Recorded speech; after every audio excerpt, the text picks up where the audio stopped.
ನಮಸ್ಕೃತ್ಯ ನರಂ ಚೈವ ನರೋತ್ತಮಂ ದೇವೀಂ ಸರಸ್ವತೀಂ ವ್ಯಾಸಂ ತತೋ ಜಯಮುದೀರಯೇ. ಸ್ವಸ್ತ್ಯಸ್ತು ಸತಾಂ. ಹರಿ ಓಂ.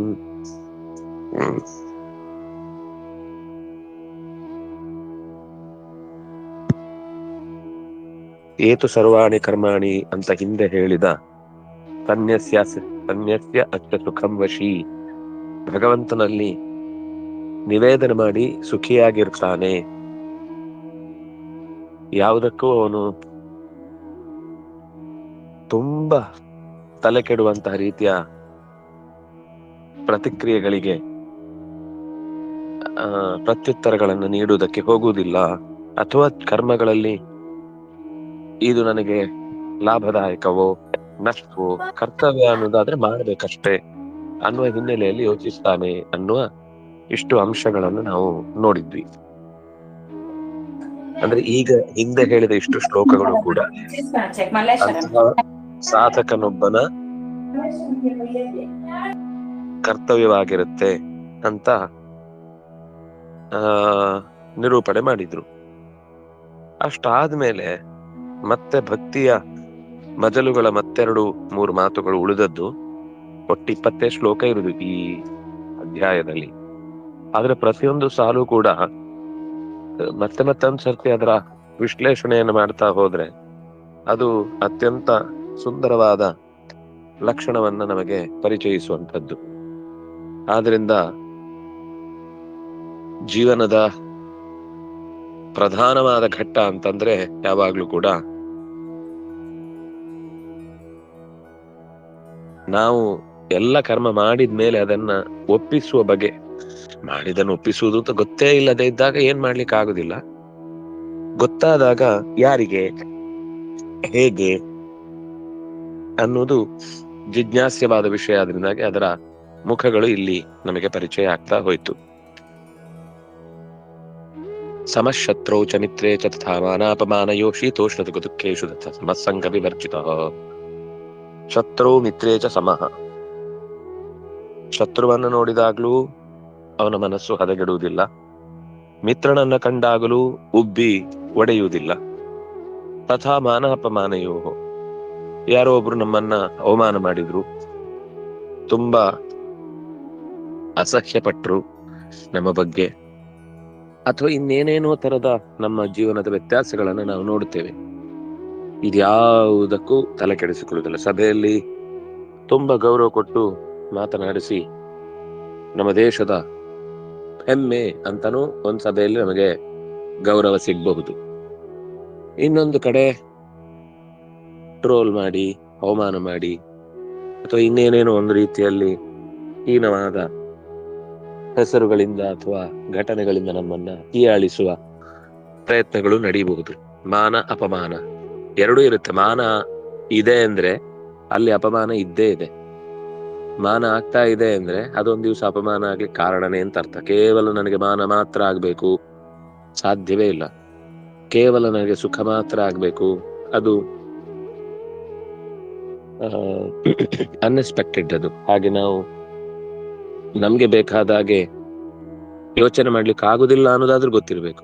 ಇಷ್ಟಪಡ್ತೀವೋ ಬಿಡ್ತೀವೋ ಬೇರೆ ಪ್ರಶ್ನೆ. ಇದು ಒಂದು ಅಂಶ ಗೊತ್ತಿದ್ರೆ ಎಷ್ಟೋ ಸಂಗತಿಗಳಿಗೆ ನಾವು ತುಂಬಾ ಹಾರ್ಡ್ ಆಗಿ ಯೋಚನೆ ಮಾಡುವುದನ್ನ ಕಮ್ಮಿ ಮಾಡ್ಬೋದು. ಅನಗತ್ಯವಾಗಿ ತಲೆ ಮೇಲೆ ಭಾರ ಎಳ್ಕೊಂಡು ದುಃಖ ಪಟ್ಟುಕೊಂಡು ಮಾಡುವುದನ್ನ ತಪ್ಪಿಸ್ಲಿಕ್ಕೆ ಈ ಮಾನಾಪಮಾನ ಯೋಸ್ತುಲ್ಯ ಅನ್ನುವ ಸಂಗತಿ ಹೆಚ್ಚಿನ ಬಲವನ್ನ ನಮಗೆ ನೀಡ್ತಾ ಹೋಗುತ್ತೆ. ಶೀತೋಷ್ಣ ಸುಖ ದುಃಖೇಶು ಸಮಃ. ಇನ್ನೊಂದು ಸಮ ಆಗಿರ್ಬೇಕಾದದ್ದು. ಮಳೆ ಬರ್ಲಿ, ಬಿಸಿಲು ಬರ್ಲಿ, ಗಾಳಿ ಇರ್ಲಿ, ಚಳಿ ಆಗ್ಲಿ, ಇನ್ನೇನೇನೋ ಪ್ರಾಕೃತಿಕವಾದ ಇದು ಮೊದಲು ಹೇಳಿದ್ದು ಮನುಷ್ಯರ ಅಂದ್ರೆ ವ್ಯಕ್ತಿತ್ವದ ಕುರಿತಾಗಿ, ಅಂದ್ರೆ ಬೇರೆಯವರ ಮುಖದಿಂದ. ಇನ್ನೊಂದು ಅವರ ವರ್ತನೆಯಿಂದ, ವ್ಯಕ್ತಿಯಾಗಿ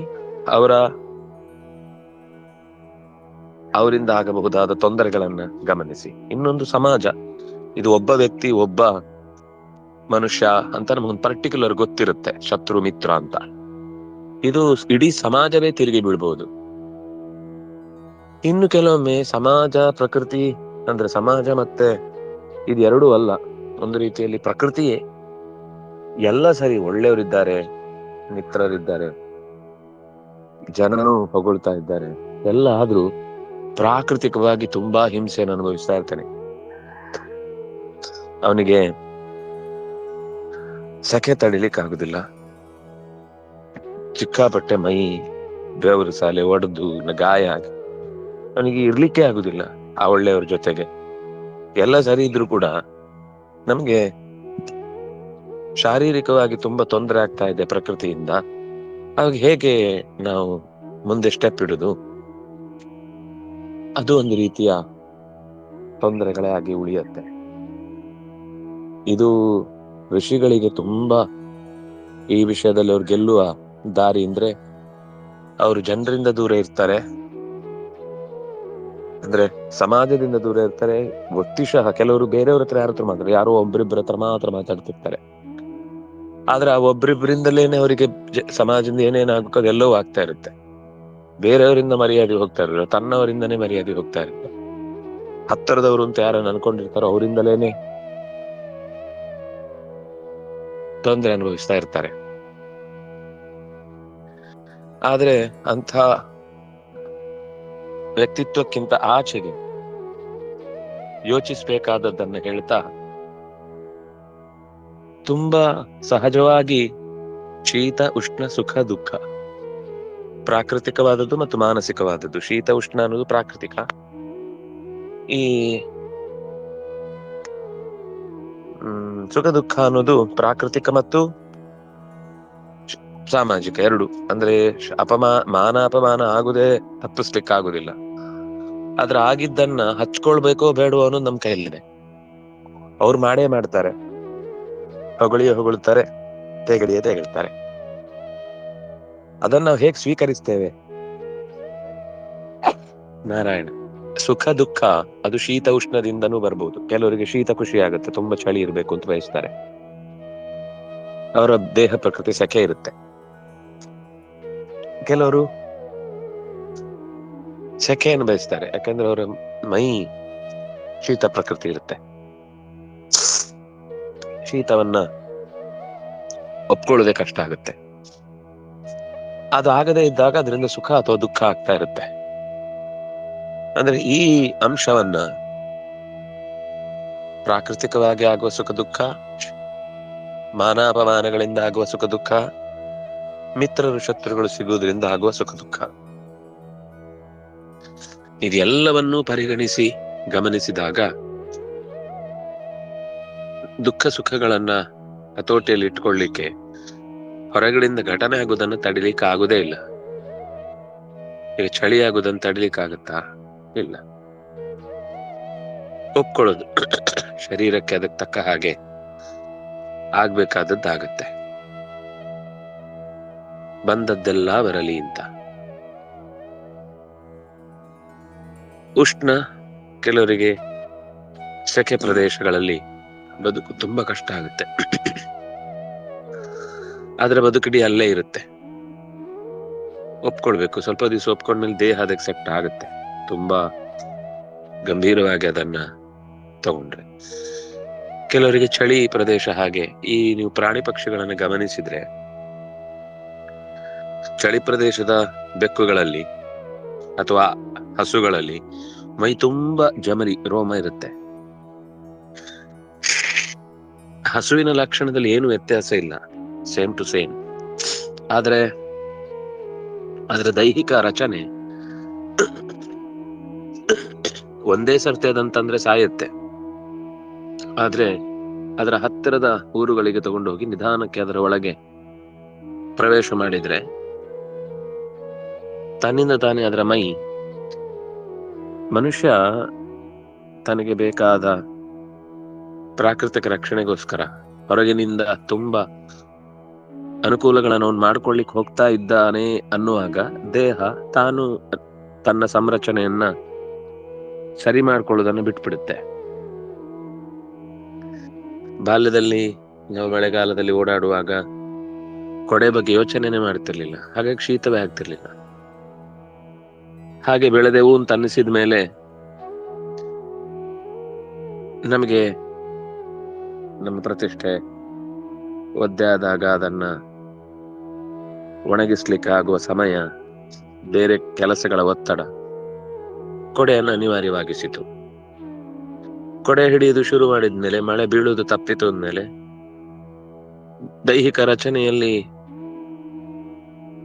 ಸೂಕ್ಷ್ಮ ಆಗ್ತಾ ಹೋಯ್ತು. ಸೂಕ್ಷ್ಮ ಆದಾಗ ಒಂದು ದಿವಸ ತಪ್ಪಿ ಮಳೆ ಆಯಿತು ಅಂತಂದಾಗ ಮತ್ತೆ ಮುಂದೆ ದೇಹ ಅದನ್ನ ತುಂಬಾ ಹಂತ ಹಂತವಾಗಿ ಕಷ್ಟಪಡ್ಲಿಕ್ಕೆ ಶುರು ಮಾಡಿತು. ಸಮಸಂಗ ವಿವರ್ಜಿತ ಸುಖ ದುಃಖೇಶು ಸಮಃ ಸಂಘ ವಿವರ್ಜಿತ. ಯಾವುದೇ ಸಂಬಂಧಗಳಿಗೆ ಒಳಗಾಗದಂತೆ ಮನುಷ್ಯ, ಸಂಘ ಅಂತಂದ್ರೆ ಫಲದ ಸಂಘ ಇರಬಹುದು, ಅಥವಾ ವ್ಯಕ್ತಿಗಳ ಸಂಘ ಇರಬಹುದು, ವಿಷಯ ವಸ್ತುಗಳ ಸಂಘ ಇರಬಹುದು, ಎಲ್ಲವೂ ಸೇರುತ್ತೆ. ಸಂಘ ಅಂದ್ರೆ ಕೇವಲ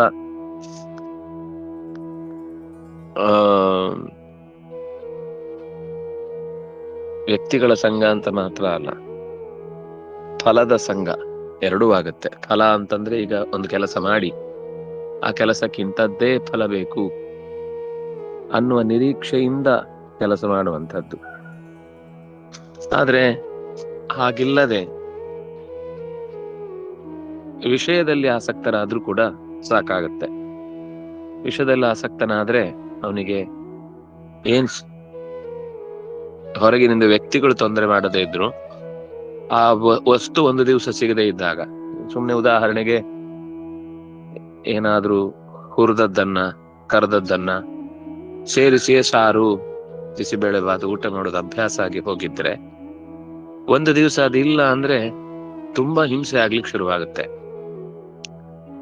ಸಂಘ ಅಂದ್ರೆ ಅದು ಕೂಡ ಆ ವಸ್ತು ಇಲ್ಲದೆ ಇದ್ರೆ ಊಟ ಮಾಡ್ಲಿಕ್ಕೆ ಆಗಲ್ಲ.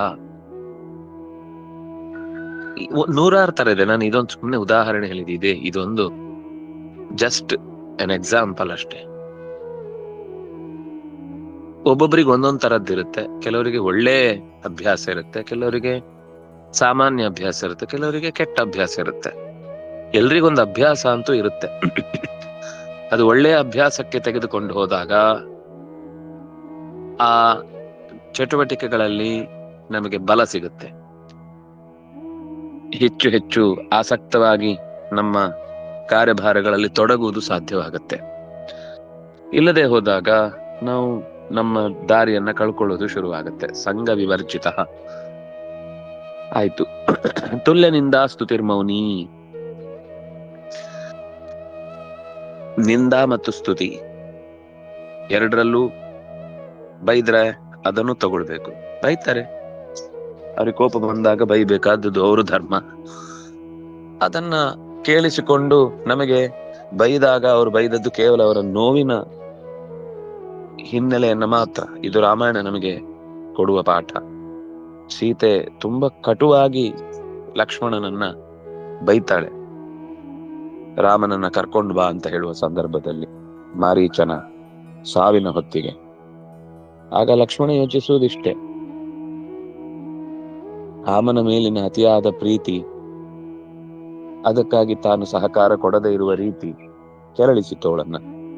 ಆ ನೋವು ತುಂಬಾ ಹೀನವಾಗಿಯೂ ಪದಗಳನ್ನು ಬಳಸಿದ್ರು ಅವಳ ಉದ್ದೇಶ ಆ ನೋವಿನ ಎಕ್ಸ್ಪ್ರೆಷನ್ ಹೊರತು ಇನ್ನೇನು ಅಲ್ಲ ಅಂತ ಭಾವಿಸಿ, ಆಮೇಲೆ ಒಂದು ದಿವಸವು ಸೀತೆ, ನೀನು ಅವತ್ತು ಹಂಗೆ ಹೇಳಿದ್ಯಲ್ಲ, ಇವತ್ತೀಗ ನೋಡು ಕರ್ಕೊಂಡು ಬರ್ಲಿಕ್ಕೆ ನಾನೇ ಬೇಕಾಯ್ತು, ನಾನು ಅಣ್ಣನ ಜೊತೆಗೆ ಬಂದಿದ್ದೇನೆ, ನಾನು ಪ್ರಾಣ ಕೊಡ್ಲಿಕ್ಕೂ ತಯಾರಿದ್ದೇನೆ ಅಂತ ಎಂದು ಛೇಡಿಸ್ಲಿಲ್ಲ ಲಕ್ಷ್ಮಣ. ಸೀತೆ ಕೂಡ ಮತ್ತೆ ಅದನ್ನ ಅಭಿವ್ಯಕ್ತಿ ಮಾಡ್ಲೇ ಇಲ್ಲ. ಒಂದು ವಿಷಯ. ಎರಡನೇದ್ದು, ಸೀತೆ ಈ ಘಟನೆ ನಡೆದ ಅಂದ್ರೆ ಸ್ವಲ್ಪ ಹೊತ್ತಿನಲ್ಲೇ ಜಟಾಯು ರಾವಣ ಹೇಳ್ಕೊಂಡು ಹೋಗುವಾಗ ಅವಳು ಹೇಳುವ ಮೊದಲ ಮಾತೆ, ನನ್ನನ್ನು ಹುಡುಕೊಂಡು ಯಾರು ಬರ್ತಾನೆ ಗೊತ್ತಾ? ಅತ್ಯಂತ ಕಟು ಬ್ರಹ್ಮಚರ್ಯದಲ್ಲಿರುವಂತಹ ಲಕ್ಷ್ಮಣ ಹುಡ್ಕೊಂಡ್ ಬರ್ತಾನೆ. ಅವನು ಇದು ಲಕ್ಷ್ಮಣನ ಎದುರಿಗೆ ಹೇಳಿದ್ದಲ್ಲ, ತನ್ನನ್ನ ಅಪಾಯಕ್ಕೆ ಈಡು ಮಾಡ್ತಾ ಇದ್ದ ವ್ಯಕ್ತಿ ಹತ್ರ ಹೇಳಿದ್ದು. ಅಂದ್ರೆ ಇದು ಅವಳ ಮನಸ್ಸಿನಲ್ಲಿ ಇದ್ದ ಸಹಜವಾದ ಭಾವನೆ ಅನ್ನೋದಕ್ಕೆ ರಾಮಾಯಣ ತುಂಬಾ ಒಳ್ಳೆ ಸಾಕ್ಷಿಯನ್ನು ಕೊಡುತ್ತೆ. ಎಂದು ಅವಳು ಲಕ್ಷ್ಮಣನ ಬಗ್ಗೆ ಕೆಡುಕಾದ ಭಾವವನ್ನು ತಾಳಿದ್ದವಳೇ ಅಲ್ಲ. ಅಂದ್ರೆ ಅವನು ಮೋಸ ಮಾಡ್ತಾನೆ, ಅವನು ಹಾನಿ ಮಾಡ್ತಾನೆ ಅಂತ ಯೋಚಿಸಿದವಳಲ್ಲ. ರಾಮನ ಹತ್ರ ಹೋಗ್ತಾ ಇಲ್ಲ ಅನ್ನುವ ವೇದನೆಯನ್ನು ಅಭಿವ್ಯಕ್ತಿಪಡಿಸಿತ್ತು. ನಾನು ಹಿಂದೆ ಒಮ್ಮೆ ಹೇಳಿದ್ದೆ ಅನ್ಸುತ್ತೆ. ನಮ್ಮ ಗುರುಗಳು ಒಂದ್ಸರ್ತಿ ಅತ್ಯಂತ ಕಟುವಾದ ನಾಸ್ತಿಕರ ಒಂದು ಹಳ್ಳಿಗೆ ಹೋಗಿದ್ರು. ವೈದಿಕ ವಿರೋಧಿ, ಬ್ರಾಹ್ಮಣ ವಿರೋಧಿ ಅಂತವ್ರನ್ನ ಕಂಡ್ರೆ ಸುಟ್ಟಾಕುವ ಜನ. ನಾನು ಲಿಟರಲಿ ಹೇಳ್ತಾ ಇದ್ದೇನೆ, ಆ ಮನುಷ್ಯರು ಅವ್ರನ್ನ ಕಂಡ್ರೆ ಸಿಗದು ಹಾಕ್ಬೇಕು ಅನ್ನೋ ಕೋಪದಲ್ಲಿ ಇದ್ದವರು. ಯಾರು ತಲೆ ಕೆಡಿಸಿದ್ದಾರೆ ಅವರಿಗೆ? ಅಲ್ಲಿ ಯಾರು ಅವರಿಗೆ ಏನು ತೊಂದರೆ ಮಾಡಿಲ್ಲ, ಆದ್ರೆ ಅವರಿಗೆ ಹಾಗೊಂದು ಗುಂಪು. ಸ್ವಾಮಿಗಳು ಸೀದಾ ಹೋದ್ರು. ಅಂದ್ರೆ ಅವ್ರು ಊರವರನ್ನೆಲ್ಲ, ಬ್ರಾಹ್ಮಣರು ಅಂತ ಮಾತ್ರ ಅಲ್ಲ, ಯಾರೇ ನಗರದವ್ರನ್ನ ಕಂಡ್ರೆ ಅವ್ರಿಗೆ ಆಗ್ತಿರ್ಲಿಲ್ಲ. ಅವರೆಲ್ಲ ಸುಖವಾಗಿರ್ತಾರೆ, ನಮ್ಮನ್ನ ಕಷ್ಟದಲ್ಲಿ ಬಿಟ್ಟಿದ್ದಾರೆ ಅಂತ ಹೋದ್ರು. ಇವ್ರು 4-5 ಜನ ಇದ್ದಿದ್ದು. ಅವನು ಎಲ್ರು ಹೇಳಿದ್ರು, ಬೇಡ ಸ್ವಾಮಿ, ಅವರು ಸಿಕ್ಕಾಪಟ್ಟೆ ಕ್ರೂರಿಗಳಿದ್ದಾರೆ, ಜೊತೆಗೆ ಅವ್ರು ಏನು ಬೇಕಾದ್ರೂ ಅಪಾಯ ಒಡ್ಡಬಹುದು, ಅದರಿಂದಾಗಿ ಹೋಗದೇ ಇರುವುದು ಉತ್ತಮ.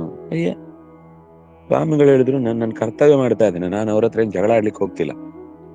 ಹೋಗಿ ಸಭೆಯಲ್ಲಿ ಕೂತ್ರೆ ಅಲ್ಲಿ ಆ ದಂಡು, ಅಂದ್ರೆ ಕರೆಸಿದವ್ರು ಯಾರೋ ಒಬ್ರು ತುಂಬಾ ಕಷ್ಟಪಟ್ಟು ಬಂದವರೇ ಹೇಳಿದ್ರು, ಬೇಡ ಸ್ವಾಮಿ ತಾವು ಬರುದು. ಇಲ್ಲ ಇಲ್ಲ, ನೀವು ಪ್ರೋಗ್ರಾಮ್ ಕ್ಯಾನ್ಸಲ್ ಮಾಡ್ಬಿಟ್ಟು ನಾನು ಬರ್ತೇನೆ, ಅವರೆಲ್ಲ ಇದ್ದಾರೆ, ನಿಮಗೆ ಇರ್ಲಿ, ತೊಂದ್ರೆ ಇಲ್ಲ. 1-1.5 ಗಂಟೆ ಸಾರಿ ಬೈದ್ರು. ಸ್ವಾಮಿಗಳದ್ದು ಯಾವುದಕ್ಕೂ ಪ್ರತಿಕ್ರಿಯೆ ಕೊಡದೆ ಅಷ್ಟು ಹೊತ್ತು ಜನ ಎಲ್ಲ ಹೆಂಗೆ ಕೇಳ್ತಿದ್ವಿ, ಅವ್ರನ್ನ ತಡೆಯೋ ಶಕ್ತಿನೂ ಇರ್ಲಿಲ್ಲ. ದೊಡ್ಡ ಗುಂಪು. ಹೊತ್ತು ಕೇಳಿದ್ದ ಮಾತಿನಲ್ಲಿ ನನಗಾದ ನನಗೇನ್ ಅರ್ಥ ಆಯ್ತು ಅಂದ್ರೆ, ತುಂಬಾ ನೋವಲ್ಲಿದ್ದಾರೆ ಅಂತ ಗೊತ್ತಾಯ್ತು. ಅವರ ನೋವನ್ನು ಅವ್ರು ಎಕ್ಸ್ಪ್ರೆಸ್ ಮಾಡ್ಲಿಕ್ಕೆ ಬಳಸಿದ ಭಾಷೆ ಕೆಟ್ಟದಿರ್ಬೋದು, ಆದ್ರೆ ನೋವು ಸತ್ಯ. ನಾನು ಅದನ್ನ ಪರಿಹಾರ ಮಾಡ್ಲಿಕ್ಕಂತೂ ಪ್ರಯತ್ನ ಮಾಡ್ತೇನೆ ಅಂತ ಹೇಳಿ ಆ ಊರಿಗೆ ಕರೆಂಟು, ಆಮೇಲೆ ಮನೆಗಳನ್ನ ಕೊಡಿಸುದು, ಮತ್ತು ಉದ್ಯೋಗದ ಆಕಾಂಕ್ಷಿಗಳಿಗೆ ನಿರುದ್ಯೋಗ ಸಮಸ್ಯೆಗೆ ಪರಿಹಾರ ಕೊಡುದು, ಇಂಥದ್ದು ಅನೇಕ ಕೆಲಸಗಳನ್ನು ಅವರು ಮಾಡಿದ್ರು. ಅಂದ್ರೆ ಸಂಘ ವಿವರ್ಜಿತ ಅಂತ ಬಂದಾಗ, ಅಥವಾ ನಾವಿಲ್ಲಿ ತುಲ್ಯನಿಂದ ಸ್ತುತಿರ್ಮೌನಿ ಅಂತ ಗಮನಿಸಿದಾಗ, ನಮ್ಮನ್ನ ಬೈದ್ರೆ, ನಿಂದೆ ಮಾಡ್ತಾ ಇದ್ರೆ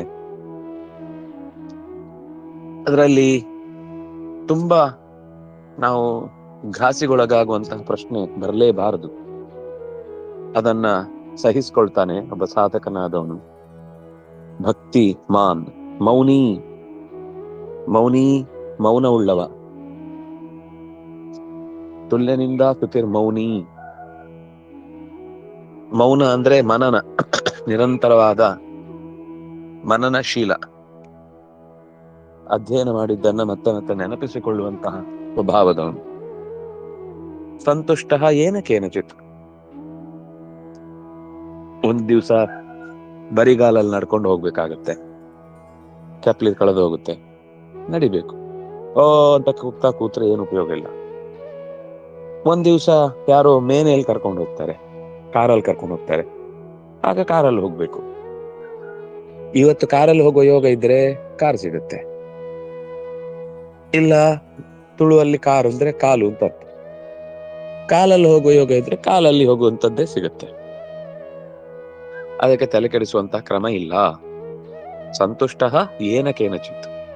ಸಿಕ್ಕಿದ್ರಲ್ಲಿ ತೃಪ್ತಿ ಪಡುವ ಸ್ವಭಾವ ಇದ್ರೆ ಅವನು ನಿಜವಾಗಿಯೂ ದೇವರ ಭಕ್ತ ಅಂತ ಅನಿಸಿಕೊಳ್ತಾನೆ. ಅನಿಕೇತ,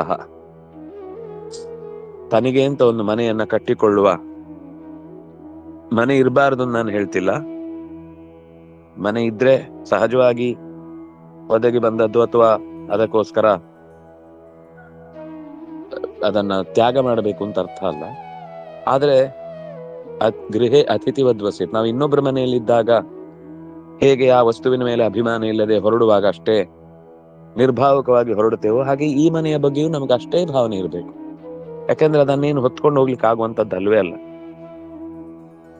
ಇರುವಷ್ಟು ದಿವಸ ಆ ನೆಲದಲ್ಲಿ ಮಲಗ್ಬಹುದು, ಇರುವಷ್ಟು ದಿವಸ ಆ ಮನೆಯಲ್ಲಿ ವಾಸ ಮಾಡಬಹುದು, ಇರುವಷ್ಟು ದಿವಸ ಒಳ್ಳೆ ಕೆಲಸ ಮಾಡ್ಲಿಕ್ಕಾದ್ರೆ ಒಂದಿಷ್ಟು ಯಜ್ಞ ಯಾಗನೋ, ಪೂಜೆನೋ, ಪುರಸ್ಕಾರನೋ, ಸತ್ಕಥೆನೋ, ಸಜ್ಜನರ ಸಂಗನೋ, ಅಭಿಮಾನದಿಂದ ಬಂಧುಗಳನ್ನ ಕರೆದವರಿಗೆ ಅಭಿಮಾನದ ಮಾತುಗಳನ್ನಾಡಿ ಸಂತೋಷದಿಂದ ಕಾಲ ಕಳೆಯುವುದೋ ಇಷ್ಟು ಮಾಡಬಹುದು ಬಿಟ್ರೆ ಆ ಮನೆಯಲ್ಲಿ ನಾವ್ ಇನ್ನೇನು ಹೊತ್ಕೊಂಡು ಹೋಗ್ಲಿಕ್ಕೆ ಆಗಲ್ಲ ನಮ್ ಬೇಕಾದ ಜಾಗಕ್ಕೆ.